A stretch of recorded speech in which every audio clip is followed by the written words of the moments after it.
Ford Focus C-Max приехал у нас на установку вот такого вот замечательного Logicar 4i. Вот, соответственно, ставим, он с автозапуском, ставим, проверяем, все как обычно. Короче, столкнулись с такой неисправностью. Вон через раз у нас видит как бы сам ключ. Вот он у нас замигал.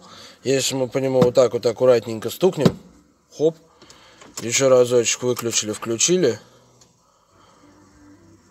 Вот, бля, уже вообще ничего не хочет.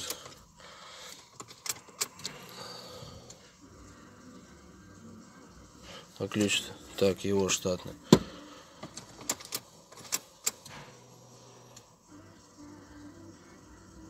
Вообще постоянно стал. Короче, приборку надо ремонтировать, и только после этого можно здесь что-то делать.